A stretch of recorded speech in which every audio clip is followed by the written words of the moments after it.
If you liked this episode of the Hockey IQ podcast, please leave a like, a comment, and especially review our podcast. If you truly listened all the way to the end and you're listening to this right now, you enjoyed this episode.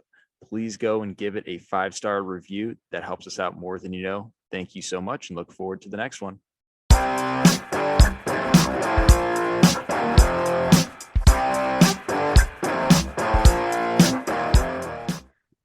On the Hockey IQ podcast, they would bring on John Lind. I probably screwed that up in Swedish already, but he is the director of education and research at the Swedish Hockey Association. Really excited to have you on, John. Thank you so much for having me. Really looking forward to this conversation about hockey development. So I'm a big fan of just diving into it, but I think we need at least 15 seconds to know who is John Lind and how has he come to this position? We've got Ken Martell, Heather Mannix in USA Hockey, a few other people in Canada that we're all familiar with, but rarely do North Americans cross the pond and go check out all the great stuff you guys are doing. Well, I have a background as a player. I grew up in northern part of Sweden in a small town, basically like 300 people living there. So played outdoor hockey for my youth, and then played on a national team level as a junior, and then quitted playing due to concussions. Started coaching a couple of bigger junior programs in Sweden, coach senior, second highest league.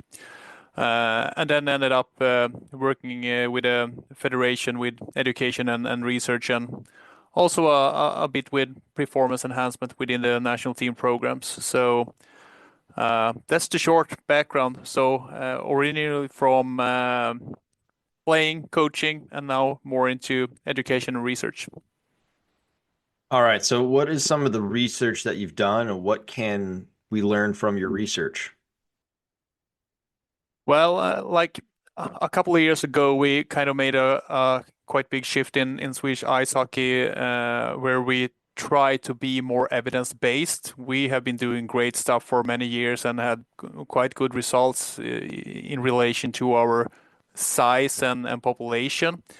But like hockey is constantly developing, so if we had good results now, that's due to something we did many years ago, and we want to be successful in the future. So we kind of in some way changed our approach to still have this evidence where we bring in experts, we look at anecdotes and stuff, but we want to add more research to the discussion and to the way that we make decisions and how we should develop coaches and players in ice hockey in Sweden. So when we started doing this, we started to collect research questions from stakeholders like coaches, players, general managers, and stuff. What are the things that we should look into to get Swedish hockey more competitive internationally? So we have done quite a lot of papers the last basically 4 years now, and we have a couple of those who have gained quite a lot of interest internationally. And I guess the ones that have gained most interest is probably the one with biological maturation and how to reach the NHL and how to the development pathways, I guess. All right. So can we dive a little just I'm going to leave it very open-ended and let you take it where you want. But you said biological maturation, maybe start with what is that and how did you guys research and what can we glean from that?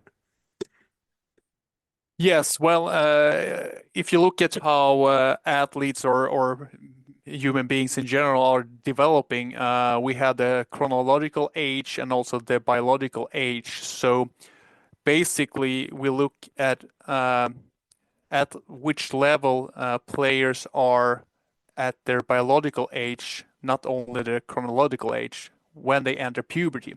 Because we know when people enter puberty, they answer to strength and conditioning training better. They become faster, stronger, and at times this might be confused for being talent or potential. And also, when people are early in their biological maturity timing, they get benefits of this. And when people then select players for different pathways or teams or stuff, they usually then pick players that are early mature. So we wanted to look into how this relates to different levels of selection and also the probability of actually becoming a world-class hockey player as an adult. So in Sweden, we have programs which are tied to the school system. So you basically in high school, you have hockey as a topic in school. And on the male side, we have 27 of those programs. Female, we have 6 of those. So for the last 25 years now, we have been collecting data on those players, both like height and weight, and also strength and conditioning testing and stuff. So we took this huge database and we back calculated a percentage of adult height using those numbers that we have and combined those with the numbers we have from our national team pathway among male players.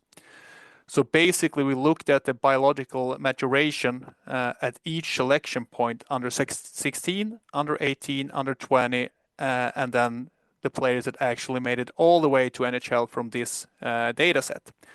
And in this data set, we had about 4,787 players to look into.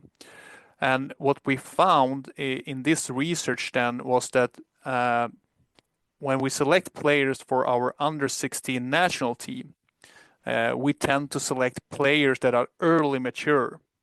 In other words, they are early into puberty, so they have those advantage of being strong and coaches then, as I said, think those are the most talented players. But as we look to this data, what we can see then is if there's a relation between being early mature and selected to under 16 national team, there is the opposite relation when you look at the players made it all the way to the NHL. They are actually more often late physical mature from the same population. So then you need to question yourself, how many players do we actually deselect for the wrong reasons by just looking at the biological maturation components, where temporary physical abilities are looked at as potential. So we see the opposites, and then we need to figure out what should we do instead in our system to select more players that actually have most potential, not only being strong and fast.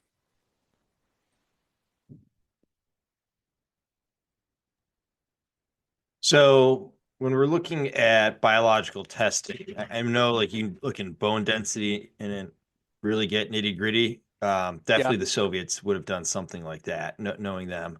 Back behind the Iron Curtain. Modern day, how much testing are we doing? What kind of monitoring are we doing? I know there's a lot of teams that use like heart rate monitors now.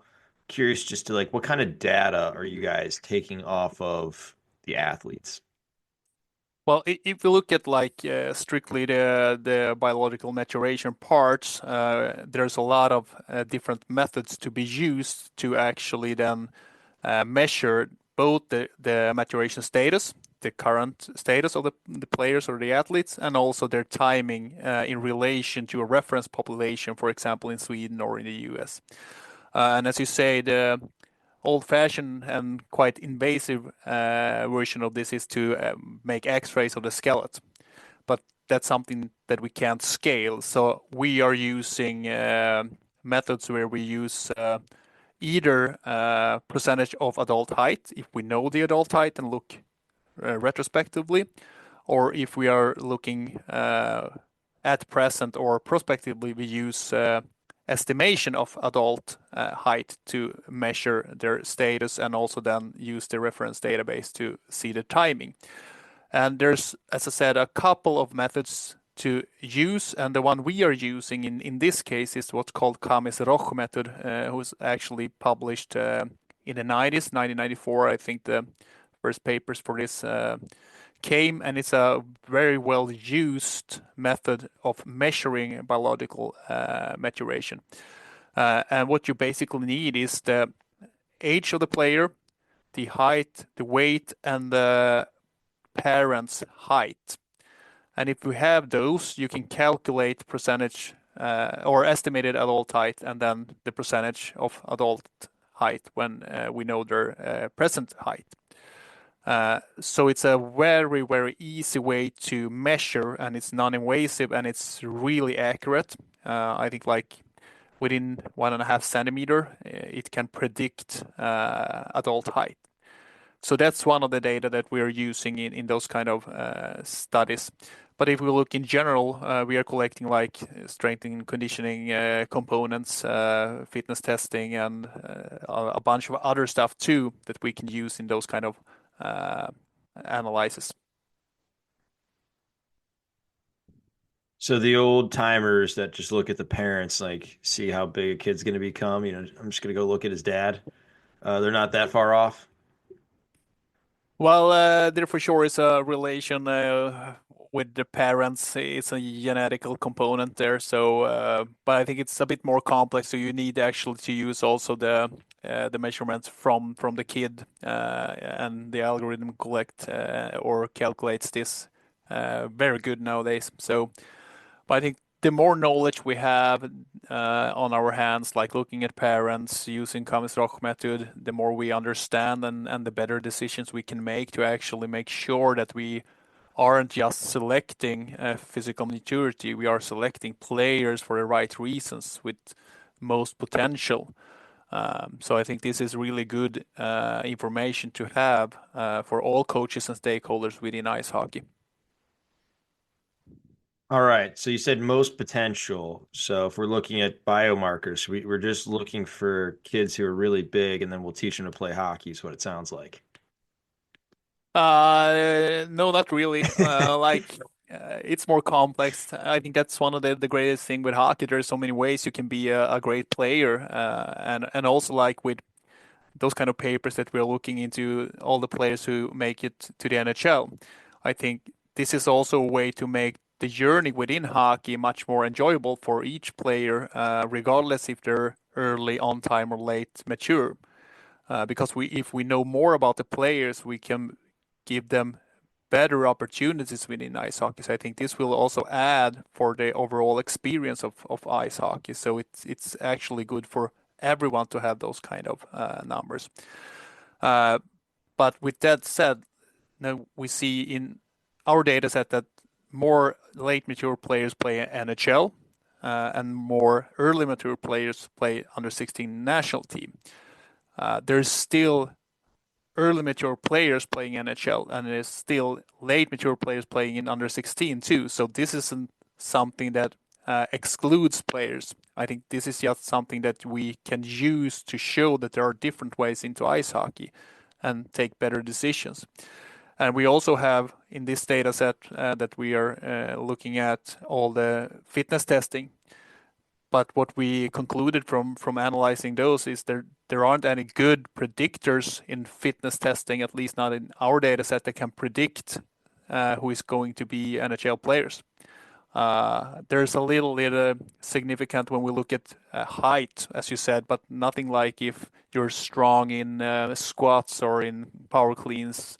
Those things doesn't predict NHL performance, not at least in our data sets. Well, good to know that it's not just about picking the biggest kids who can No, potentially put on muscle. no. So you mentioned like early maturation does not predict long-term success. And one of Nope. my frustrations with a lot of coaches is they get the big players, they dominate because they're physically bigger and stronger, but they then aren't developing the mental side of the game. And there tends to be the smaller kids that had to figure out how to survive, how to success beyond physical limitations that once they Yeah. get caught up, are able to go well beyond. So I'm curious with knowing this knowledge, and it's pretty wide known, but how it's actually implemented to help these late matures is very sketchy at best, not very consistent. I'm curious if there's ways that you're seeing organizations working to develop not just the early physical developers, but also those late developers. And have almost a pathway exclusively for the kids who are maybe behind biologically. Well, I think there's multiple things that you can do to highlight those issues and also make better decisions and better programs. So we actually make sure that regardless of maturation timing, you can become as good as you can be. And one thing is to have those kind of informations that we have and implement it in coach education programs so the coaches actually understands those kind of things. Uh, Other stuff that you can do like is stuff that we can implement that we also have done some research around. And one of those things are biobanding, where you calculate the maturation timing and status of the players within a team. You use, for example, under 16, under 15, and under 14. You take 3 teams, calculate, and then instead of playing those in chronological age groups, you bioband them in biological age groups.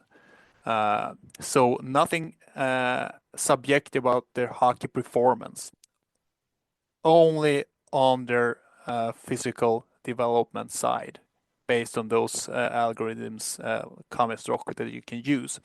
And then you play them in biobands instead of chronological age groups. And this is widely used in soccer academies, like in Premier League and also in La Liga and in Italy. And we tried it and published one paper in ice hockey so far. And what we found out in this paper is that it actually looks like it's beneficial for both early mature players and late mature players.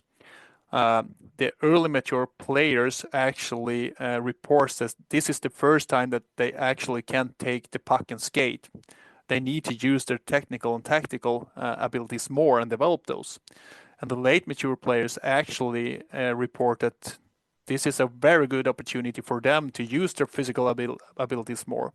So it tends to give and present new challenges regardless of your maturation status. So this looks like it's very good. And they also report that this is a good way for the social component of team sports because they report that they made new friends. So this is something that you can use as a complement then for your ordinary age groups.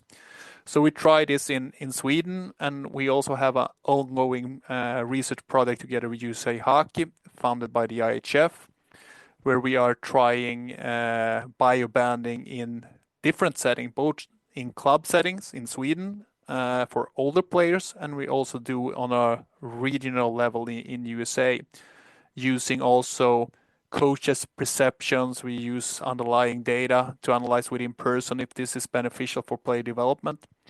So that is one thing that you can use at a club level. There's also things that you can use on a more structural level. For example, if you are a federation, and that is one thing that's called future teams. And we have a project together with the Finnish Federation, and hopefully we can try this out next year for the first time in ice hockey. And it's also widely used in soccer. And future teams is something that you do when you have selected your ordinary, for example, under 16 national team. Then you take the pool of players and look at only the ones that are late mature, and you select another national team only with late developers. And then you have them in a separate pathway for 1 or 2 years, and then they can join the other ordinary pathway.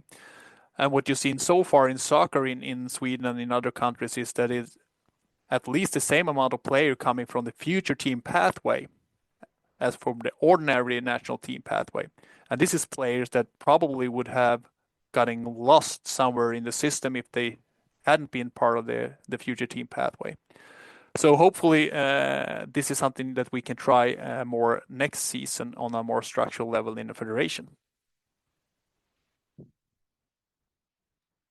I would definitely fit into that. I was always like one of the older kids in my age group, being a March birthday, but then physically you'd look at me and I was always like the smallest or one of the smallest kids on the ice. So I would have loved that pathway. That would have been fun. Yeah, yeah, for Um, sure. yeah, absolutely. But it being one of the smaller kids, I had to figure out and slower, like how do I play the game and still have success regardless. But it'd be interesting if I had been more with the physical capability kids. Coulda, woulda, shoulda. But I'm very curious to see how that operates and works out and get your thoughts once that does happen between you guys and the Finns. That would Yeah. be really, really cool to check out. So I'd like to dive in to obviously talking about player development here, about shrinking the rink. One of our earliest newsletters, the Hockey IQ newsletter, was around the benefits of practicing and playing in smaller spaces. And one of my favorite videos ever was when they did full ice hockey for the youth kids, and then they scaled it. So it was like a massive pond, I think up in Minnesota or somewhere up north. So they made it relative to the kids, only for adults. So adults are playing in this massive, massive rink, these huge, like almost soccer level nets. And then all of the feedback from the players is like, this kind of stinks. Yeah. Yeah, we do it a ton with our kids. And I know that Sweden has always been one of the first countries to kind of shrink that. Curious, maybe some of the research behind that, what you're now seeing from that, and just any kind of gleanings we can take away from not going too big. Nothing drives me more wild here in Columbus than pond hockey, which is like U8s, U10s playing 3-on-3 full ice in the summer. It's utterly ridiculous. Yeah, so actually, we started to look at ways to enhance our play development on a structural level back in 2019. And one of the things that we first started to look at was actually the playing surface and the size of those. So we did a pilot study with one of the universities here in Sweden where we tried full ice. We tried 1/3 of the ice, cross ice, 1/4 of the ice, and 1/6. And we tried under 8, under 10, under 12, and under 14. 3 against 3, 4 against 4, 5 against 5. And we used underlying statistics on all those games that we tried. And we also had GPS trackers on all the players. So we had a lot of data to actually try to figure out what's the best way at a certain age group to play in order of number of players and also the surface. And beside those more hard facts with the data, we also subjectively watched all the games because we want to have a player development where we have more repetitions of each hockey actions. So we wanted to increase the number of reps for each players in the game. We also wanted to increase the opportunities for decision making to develop more creative players in a tighter space, so they need to put their head up and make all those decisions. But there's always a limit where more reps and actions isn't better. So we try then to balance the quality of the actions and the behaviors in relation to the total numbers. So we came up with we play 1/6 of the ice for U9 and under, and then for U10 and U11 we play 1/4 of the ice, and for U12 we play 1/3 of the ice. And we always try to keep the proportions, so no half ice, because then the players only play along the boards. And we play always 3 against 3 because we have we realized in our study that that's the best to engage as many players as possible, and it's also harder for the coaches to coach the game. So we leave more of the decision making and creativity to the players, so they can't manipulate and look at the short-term success instead of long-term development. So we did this pilot, collected all this data, run it through our annual congress, and for the last now, I guess time flies, 4 years, this is the 5th season, we have it mandatory across Sweden. So this season we are actually doing the first big follow-up on a lot of parameters to see if the outcomes actually aligns with what we wanted to achieve, with better player development, better decision making, better retention numbers, more fun, and also how the implications on officiating and stuff. So we're doing this big evaluation at the moment. But so far, it's been very, really well received, and we are just looking at small things to continue developing and adding stuff. For example, now we have this project together with also USA Hockey and Ontario Tech in Canada, the university, where we look at how can we manipulate the net size in order to get better scoring among the skaters, as well as better behaviors for the goalies. So we're trying smaller net size in a certain age group, both full ice in the US and small ice in Sweden. But so far, really successful, and I think this is something that will be a big part of our player development in the future too. I love that we're looking at net sizes as well. Growing up, it was nothing but full size nets, so it's just whoever's the first kid who can raise the puck above the goalie's shoulders, where Yeah. they can't even have a chance of touching it. Which, if you watch hockey, goal scorers shoot low. Yeah. You know, they're very aware of the holes that the goalies are opening, how the footwork plays into it. And I'm a sucker for goals along the ice. Like that's the ultimate fooled the goalie, beat him to the deck type, especially with the butterfly being such a prevalent thing Yeah. that you see out there. Um, Curious thing that you mentioned was it was harder to coach 3-on-3, and that was better. I thought Yes. coaching was supposed to be a good thing, that we want to have the coach's imprint on all of these players. So you've got to talk about that further. And I'll give a wink, wink, because the listeners can't see us. Yeah. Well, absolutely. It's very good to have a supportive coaching with the players, no doubt. But I guess, like in the end of the day, it's the players playing the game. The coach is only there to support. And I think we want to enhance the decision making among the players since the game is so fast, and the players are the one that be on the ice. So if we then have a system where it's really, really important to win each game regardless of the prize, then there will always be coaches coaching for winning this particular game. Like you can set up tactical structures within a U8 game in order to win this game more easily. But the second you put in those tactical guidelines, you might decrease the decision making and you might actually make the development for the players worse. The only thing that happens is that you have a short term outcome in winning this particular game. So I think it's good for coaches to coach and support and ask questions and put players in situations for them to explore and help them with a certain amount of instructions. But if you put in too much tactical guidelines, you will take away this creativity and you will take away the decision making. And I think that's not good for long-term development. So that's the reason for my statement there, where I think it's good if the coaches can't coach in a tactical way youth games. All right, I'm a fan.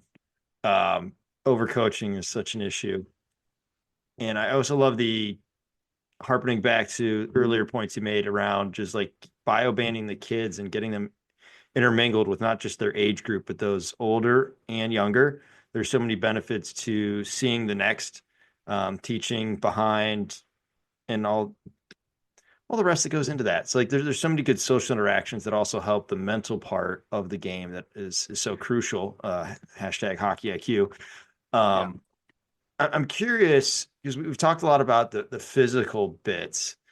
Is there a push anywhere, or maybe this is the next horizon of measuring the mental maturity, mental capabilities of players? Because so much, to your point, is like there's a million different ways to have success, Yes. whether you're big or you're small, and that's going to very much change. And there's ton of stories you can see in the NHL of players like, yeah, I just wasn't mentally there yet. Like I didn't have the work habits, I didn't have the mental maturity. It wasn't until later they gathered that, and these people who are like late bloomers, not just late bloomers, but like late bloomers, came around to the mental side, and that's when they finally bloomed. Yeah, well, I think this is a really tricky question and a quite complex area. If you look at psychological development within youth and adolescents, you can see that this is probably more complex than physiology, and also it kind of happens in cycles, and it tends also to be later than puberty. So you can say that the psychological development actually stabilizes between 18 and 20 years, while the physiological components stabilize before and even earlier for female players. So, and it's also very hard to measure psychological development. So I think this is something that might confuse more than it adds where we are now with the knowledge. So that's kind of like the my way of looking at the psychological development. But then there's the other part quite tied to psychological development with decision making and creativity and stuff. And I think there's stuff there that we can utilize more to have players becoming better problem solver and solution problems better. So not too long ago, we actually published a paper on this, and it's for adult players in SHL and SDHL, where we looked into scanning as a proxy for decision making. So we looked into if players scan the ice more before they actually receive the puck, if their probability of having a successful outcome increases. And we can see in this paper we analyzed, I think it's like 2,500 situations, that if within person, if you scan more, then you increase the probability of actually be successful with the puck. I think this ties back to developing creative players playing on smaller surfaces, but also ties back to the way how coaches set up practice environments and design drills. I'm a big fan of using more game-like station-based small area games type of practices to develop decision making and technical abilities, or if you say skills, where we define as a technical ability that you can put into context and use. So I think all those is kind of tied together in a way. And since we have limited amount of time when we are on the ice, we need to make the best of it. So for sure, you can do isolated technique. Be my guest. I like that too, and I think there's a room for it. But the sooner you can actually add a slice of the game and put this technical ability into a situation where you also have a decision making or a problem solving, the better, because you can develop those kind of technical abilities also within games. So I think this is a whole area that's connected. Can be a black box at times, but I like where you came with that. It's like, let's one, get the kids looking around, and then two, let's start creating problems where they have to scan for specific information. And Yeah. what is the relevant information that needs to be acquired from the environment? Yeah. Because I know a lot of kids that scan, but they don't see anything, or they see so much they don't know what is the relevant pieces. So like when I think about like how do I help coaches, whether that be on my staff or people I talk to, it's like how do you guide eyes and guide minds? Because Yeah. you got to guide the eyes and the minds to the most relevant information so they can then start to build up pattern recognition, understanding what is the critical information. Because there's many aspects in life where you can take information in, but it's useless information. It's not actually helping enhance performance. And I don't know about you, that's where I try to be in the business of is how do I enhance the performance of people on and off the ice?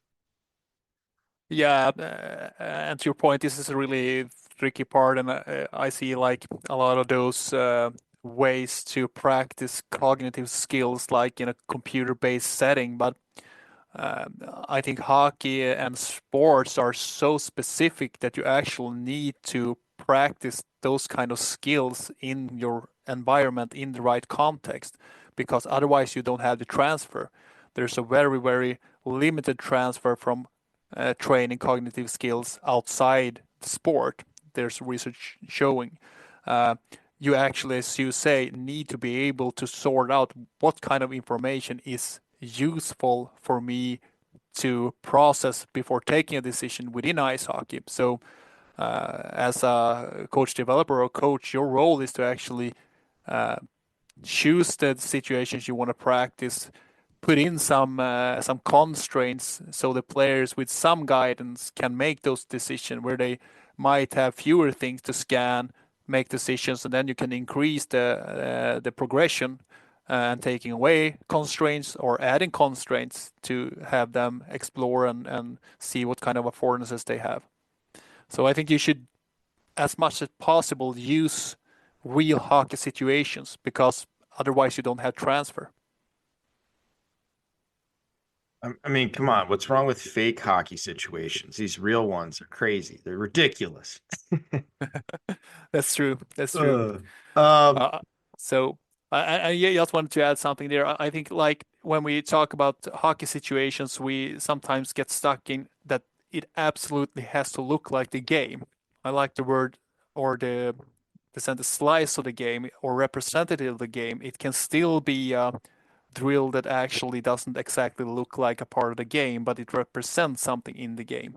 So we don't get stuck in that it needs to look exactly like it looks in the game, but there needs to be some kind of representation there that can enhance transfer. yeah. Um, so you're don't try not to get me too much of a rant here because that's one of my favorite things is like coaches that they pick out these small sided games, small area games, but then I'm asking, okay, what are you working on? And it's they're trying to work on something, like it's the reason you're picking it, but it's not very representative. Like where the kids are looking, what like how they're making the decisions. I struggle to see how it's going to transfer to the actual game, right? Like we're trying to make Yeah. situations where they're going to make relevant decisions. It's one of the reasons why with small area games, I really don't like moving the nets a ton around the rink or putting them in weird spots. Um, because No, there's ones that are like they're fun games to play maybe, but are they actually leading to better performance? And what am I looking for? Like, am I trying to create a small-sided game because we want to work on middle entries and we're looking for kickouts, or we're looking to make sure that we're looking up ice first, so now we're looking for head manning the puck? Like, there's a specific way that we can set up the rink for that, so they're guiding their eyes, like, oh, I get a puck and I'm looking up, or yeah. I'm coming through the middle and I've got to use my forehand or backhand to kick it out, and now I've got to get a puck from the outside inside, and how does that operate with my hands? Rather than some other ones where I struggle to see. And I see a lot of coaches that maybe struggle with this. They're like, oh, it's a small area game. It's going to be better. But Yeah. then again, we're struggling to guide the eyes and guide the minds how it's actually going to transfer to performance. Yeah, I totally agree here. And sometimes coaches think that just because you put a players in a small area game, it will solve all the problems. It's like, well, now we're doing small area games. Then we're good. Yeah, but you still need to like have a purpose. You need to have a goals that you want to achieve with these small area games, and where do you put a net? How many players should you use? How long should the break be between them? The sessions be? What kind of constraint are you using to actually fulfill your goals? For example, if you want to have a breakout in a small area game, uh, how do you manipulate the surface, the rules, number of players? You need to think a lot more than just putting the players in a small area game. That's not good coaching. That's just well, for sure it can be fun, but still, you need to think more about how to achieve your purpose. All right. We're just going to table that for now because I could go on for a lot Oh, longer on this. Uh, So one of the things I think is very interesting, um, and quite cool, and I'd like to see tried elsewhere is body checking is allowed in women's hockey in Sweden, is my understanding. Yes, that's correct. So what led to that change, or has it always been that way? And how do we think about development of our players? Because still there's no body checking in international women's hockey, and I think one of my least favorite sports to watch is women's lacrosse. Like if there was just a little bit of hitting in there, like it would be way better. Instead, it's like any like it's so subjective to the refereeing at this point of like what's illegal, what's not, and it's so stop start. Um, I think there's a safety component. I mean, obviously you understand better than most around like the struggles that come with concussions, but you truly have to scan. You have to look for Yeah. like there's some safety aspects as well. Like, what are you going to put yourself into versus what you're not? I'm curious to hear your thoughts from someone who's actually around it. I just have seen it and heard it from afar. Well, actually, this kind of idea originated from our players' safety department, where they were looking into the concussions. So we tracked concussions in the women's league and the men's league for quite some years now, and we see that the levels of concussion don't differ that much from the leagues, even though hitting is allowed in the men's league, but not in the women's league. So. Um, then we kind of looked at how can we also then make players more aware. And one of the things that popped up was, well, maybe if we allow body checking in women's hockey, we can also make them more aware of space and time. So they maybe become better, and actually they can avoid some of those accidental situations who led to concussions before. So that's one thing, like having the safety glasses on, looking at, well, body checking might do something good here. That was one reason. And the other for sure is for player development. We felt that we were lacking, especially against USA and Canada, in the physical side of the game in women's hockey. So allowing body checking was one way for us also to maybe become better on those components and be more competitive internationally against USA and Canada. So now we have had body checking allowed. This is, I think, the third season, and we added one more thing now. So now we also have body checking allowed down to U13 among female youth players for the first season this year.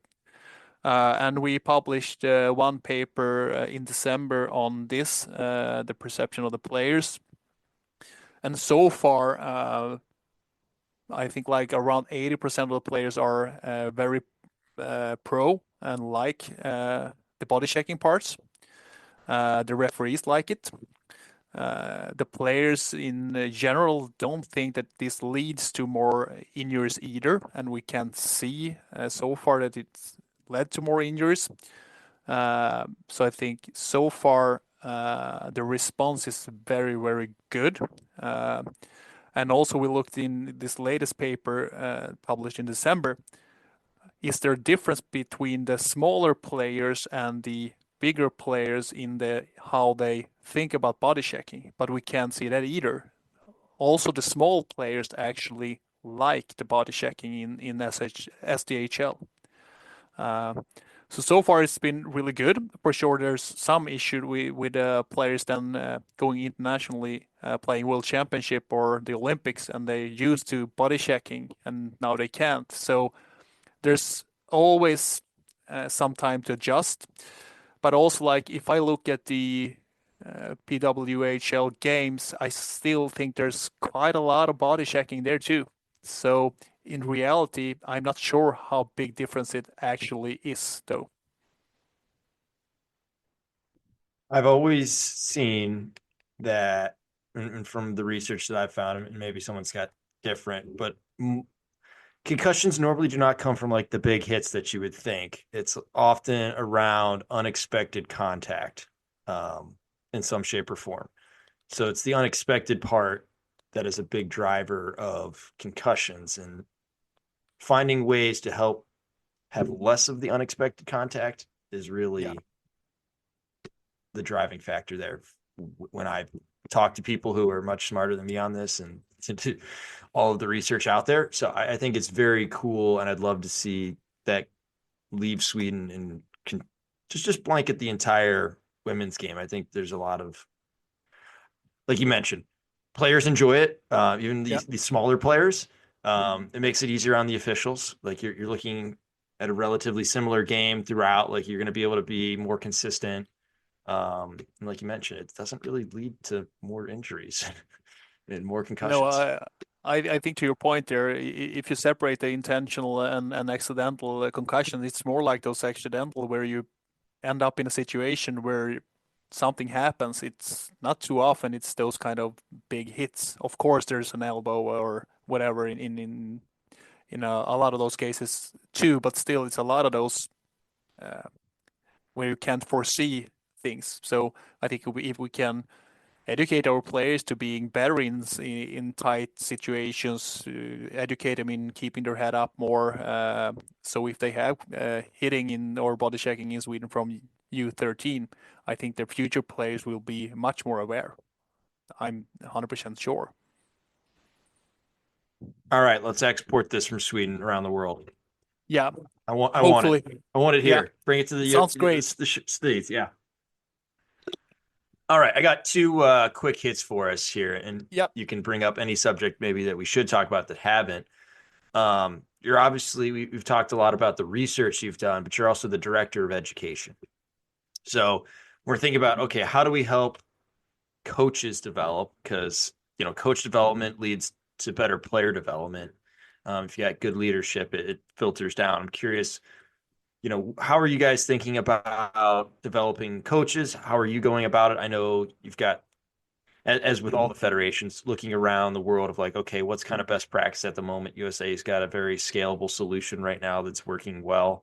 But I'm curious, just from your perspective, what are some things you've seen that are bringing success or things you want to try next? Well, we kind of made a brand new coach education program 4 years ago.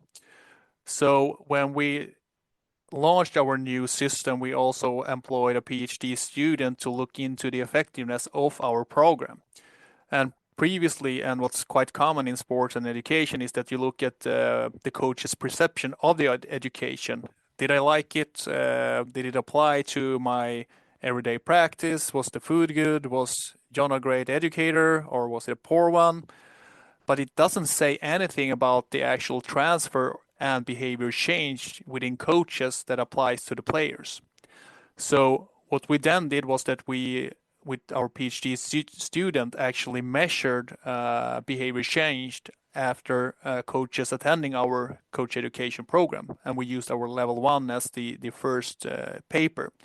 So we randomized coaches that could take the level 1 and coaches that couldn't, and we looked at their perceived behavior change, and then we followed up their behaviors 1 year after.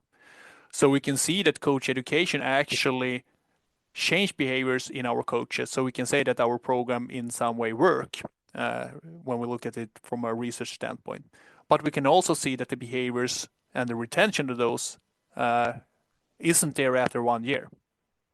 So they're back to baseline. So in order to get a effective coach development program, we need to for sure have the ordinary licensed coach education program. But what I think we need to figure out is the thing that we do between educations. How can we have small nudging on those coaches to maintain their new knowledge and their new behaviors so it actually affects players? So I think to drive coach development from here and further on, we need to figure out ways to have coach developers out in the clubs supporting coaches in their everyday job to a bigger extent than we have done previously, relying maybe too much on formal coach education. Because you work in coach education too, but to be honest, like if you go to a 2-day course, of course it's good and you learn something, but 2 days is not that much actually. To change behaviors, it takes more. So find those way to actually support coaches within the club in everyday practice. And also one thing that I think is really key going forward is to get away from the old educator role when we look at coach development. For sure, we need to have a person running the coach education and or the session in the club that actually has a lot of knowledge and expertise, but not standing in front of a desk telling all the answers, having the expert role. Because if we do, the information doesn't stick with the coaches. We need to find way that facilitate more towards learning objectives, involve the coaches more, uh, and also to have them try and do stuff, not only listen. So shift to more facilitating learning instead of just presenting information. I think that's also key going forward. Yeah, there's an element, like, I mean, you just think about this as a coach as well, of how much leading do you need to do versus how much can you help them lead themselves. Um, Yes. and asking good questions. It's probably the only thing where I may differ a little bit from USA Hockey is like I'd rather get to good question asking early. Like Yeah. if you were just if you dropped a brand new novice coach who doesn't know anything about hockey and they just ask questions trying to learn the game themselves, that would drive so much learning and development from the players because now they've got to understand at a deeper level. They have to explain what they're doing, Yeah. and how that connects. What do I do versus consequence, Yeah. and then the process of reflecting on it. Like I would love to just see that. Like just a coach who doesn't know anything, can't skate, can't do whatever, but just ask questions, trying to learn the game uh, through the eyes of U8 all the way up. Yeah. That would just be a fascinating way. Like the asking great questions is a separating factor in life, and even more so when we're talking about trying to change behavior. Yeah. Absolutely massive. Like Uh, one of my favorite my favorite soccer club is Arsenal. So Arsene Wenger is, an absolute legend. And one of the things that you routinely hear from his ex players is like he would never give you the answer. Like no. he would ask you a question and you have to go figure it out. And Yeah. like he may like throw some nuggets in there, but never like the full answer. So I was like telling the coaches that I'm developing on my staff, I'm like, the best question is, or the best answer to a question is asking a question. Or like, Yeah. what do you think? Yeah. Half the time they're going to give you the correct answer. So I like that idea of like we're not just as Kristen Diefenbach says, the sage on the stage or more of a guide on the side, trying to get them from where they are to where they need to go. Yeah, and I think we align. I also talk a lot with Kristen Diefenbach on those kind of stuff since we're working with USA Hockey. And both me and Ken is in the expert group in IHF, where we work on a new coach education framework, and we discuss those things very frequently. Uh, and like I think the shift from what to coach to more how to coach is really key here. And of course, like if you're a novice coach, you need to have some kind of guidance and structure for you to feel safe.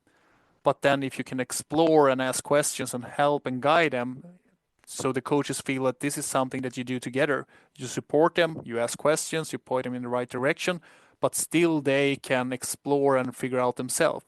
And this ties back to human basic psychological needs, where you want it to be in control, you want to have autonomy. So if you yourself is being a part of the process, you're more eager to actually fulfill and make it happen than if you're told this is the way you should do it. And that's what actually drives intrinsic motivation, like if you look at self-determination theory. So I really like the idea of guiding and asking questions and taking coaches in the right direction. But sometimes if the knowledge isn't there, we also need to present something new, maybe. So find a balance of new knowledge, facilitate and guide, and also facilitate a self-reflection. How does this apply in my context, together with my colleagues, in my team? So the and interpersonal aspect also. All right, I'm gonna wrap this little section up by referring to one of my favorite papers of all time, which is How to Skate a 10K by Niels van der Poel, the great Swedish speed Yeah. skater. Um, and one of the topics he dives into is how coaches were actually helpful for him. Yeah. And it wasn't always the traditional way. So I'm just going to leave that as a cliffhanger for everyone to go check out because it's a fascinating read. Print it out, highlight it, Yeah. make notes. Like there's so much to glean from how he thinks about sport and training and so much more. It's one of my favorite. It's on my Mount Rushmore, so it's like my top Yeah. four things I've ever read. Yeah, it's quite a cool manifest to read. It's a very great tip for all coaches out there to read it. All right. So leaving a cliffhanger and people having to go off and learn themselves and taking information. I mean, this is just a perfect way to end this episode. Is there anything that we missed that we should get to? No, well, we can just touch on the one thing here, since you mentioned that you're a big Arsenal fan here. We are actually doing a joint project now together with Arsenal, hiring a new PhD, where we're going to, for the next 4 years, look into technical and tactical transfer from team meetings to the ice or the pitch. So we are starting the project in April, and we want to try to look into how we can optimize learning within a session. There's so many myths out there now without actually any research to back it up, where coaches say, well, I can only have a 10-minute session, otherwise players can't learn. Well, is there any evidence to support that? Or is it like if you have the players engaged, you can have a 20-minute session? Or if that they're not engaged, you can only have 3 minutes. So what's best there, and how can you achieve those kind of stuff? And how to set up the room with lighting and sound and everything. And also, there's those classics where you can only show 3 positive clips and then 1 negative clip says who. So try to, from a research standpoint, look at all those things tied to team meetings and see how can we optimize those to get learning, and then how can the players apply it in the games. So it's a 4-year project starting in April. Uh, so maybe we can circle back on that later, and you can talk with some of the guys from Arsenal. There's a dream come true right there. I still need to get overseas and Yeah. check out a game. I've yet to be there, so it'll Yeah. be fun. Yeah. Yeah. It's a dream of mine. But anyways, love to wrap this one up. John, this has Yep. been absolutely fascinating. Phenomenal conversation. Can't wait to share this. Thanks so much for hopping on. I know you talk to a ton of people every day, so would love to continue to have you on here and circle back on a lot of these topics and conversations because research and being evidence-based is an ongoing discovery process that we can all learn from. Well, thank you so much for having me, and thank you for a great conversation.